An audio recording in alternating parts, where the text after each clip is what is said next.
Big boss അഗ്നിപരീക്ഷ episode 3 തുടങ്ങുമ്പോൾ റനീഷ ജഡ്ജസിന്റെ സീറ്റിൽ ഇരിക്കുകയാണ്. പിന്നീട് ജഡ്ജസ് വരുന്നുണ്ട്. അതിനുശേഷം അവർ സീറ്റിൽ പോയിരിക്കുന്നു. ഇന്ന് കുറച്ചുപേർ എലിമിനേറ്റ് ആവുമെന്ന് ജഡ്ജസ് പറയുന്നുണ്ട്. ഇന്ന് ഒരേ ഗെയിമാണ് എല്ലാ ടീമിനും കൊടുത്തത്. 4 ഗ്രൂപ്പുകളായിട്ട് തിരിച്ചിട്ടാണ് ഗെയിം കളിക്കുന്നത്. ഓരോ ഗ്രൂപ്പിനും ഓരോ ലീഡറെയും സെലക്ട് ചെയ്യുന്നുണ്ട്. ടീം അംഗങ്ങൾ തന്നെയാണ് ലീഡറെ സെലക്ട് ചെയ്യുന്നത്. ഭൂരിപക്ഷ വോട്ടിങ്ങിൻ്റെ അടിസ്ഥാനത്തിലാണ് ടീം ലീഡറെ സെലക്ട് ചെയ്യുന്നത്.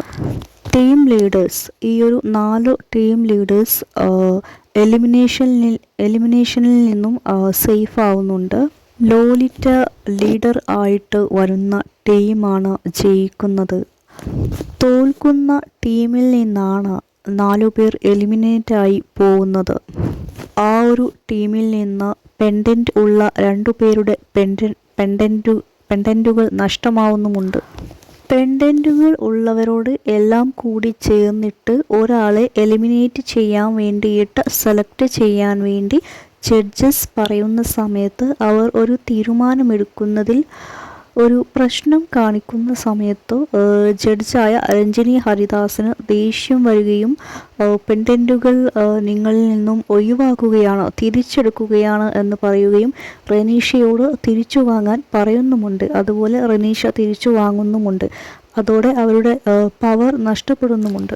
രഞ്ജിനി ഹരിദാസിന് ഇവിടെ പെട്ടെന്ന് ദേഷ്യം വരുന്നതായി കാണാം. ഇത്ര ദേഷ്യം വരേണ്ട കാര്യമുണ്ടോ എന്ന് തോന്നിപ്പോകുന്നുണ്ട്. താഷി, പ്രണവ്, അഭിറാം ആൻഡ് ലോലിറ്റ എന്നിവരാണ് ഗ്രൂപ്പ് ലീഡേഴ്സായിട്ട് വരുന്നത്.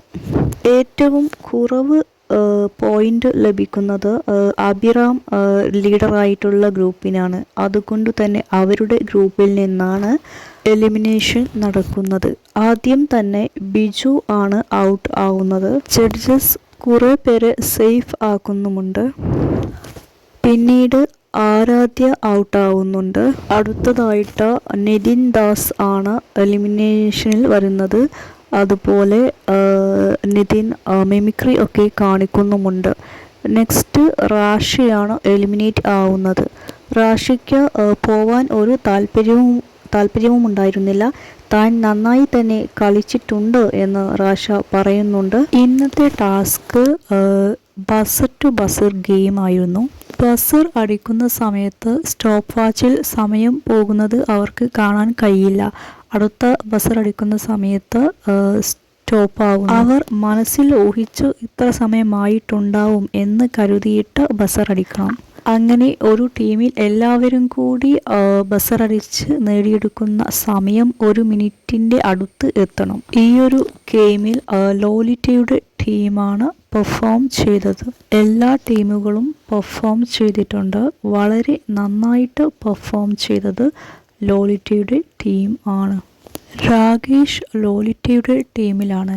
രാകേഷ് ബസർ അടിക്കാൻ വന്ന സമയത്ത് പൂജ 2 പറയുന്നുണ്ട്, താൻ ഒന്ന് പോടോ എന്നൊക്കെ രീതിയിലുള്ള ഒരു സംസാരം വരുന്നുണ്ട്. അത് തികച്ചും വേണ്ടാത്തതായിരുന്നു. ആ സമയത്ത് അഖിൽ മാരാർ പറയുന്നുണ്ട്, എന്താണ് പൂജ, ഇങ്ങനെയാണോ ബിഹേവ് ചെയ്യേണ്ടത് എന്ന്. പൂജ ശ്രദ്ധയാകർഷിക്കാനാണോ ഇത് ചെയ്യുന്നത്? നെഗറ്റീവ് പബ്ലിസിറ്റിക്ക് വേണ്ടിയാണോ ഇങ്ങനെ ചെയ്യുന്നത്? കാരണം ഇങ്ങനെ ശ്രദ്ധിക്കപ്പെടുമ്പോഴാണ് ജഡ്ജസിൻ്റെയും പ്രേക്ഷകരുടെയും മനസ്സിൽ ആ പേര് ഓർമ്മിക്കപ്പെടുന്നത്. ചിലപ്പോൾ ഇത് പൂജയുടെ ഗെയിം പ്ലാൻ ആയിരിക്കും, അല്ലെങ്കിൽ പൂജയുടെ ക്യാരക്ടർ ഇങ്ങനെ തന്നെ ആയിരിക്കും.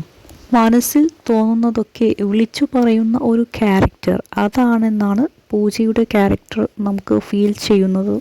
ബിഗ് ബോസിൽ കണ്ടന്റ് ആണ് വേണ്ടത്. ഇങ്ങനെയുള്ള ക്യാരക്ടേഴ്സ് വേണം. അവിടെ കണ്ടന്റ് വേണമെങ്കിൽ. അതുകൊണ്ട് തന്നെ പൂജ 2 ഔട്ട് ആവാനുള്ള സാധ്യതകൾ ഇല്ല. ഇന്ന് 4 പേരാണ് എലിമിനേറ്റ് ആവുന്നത്.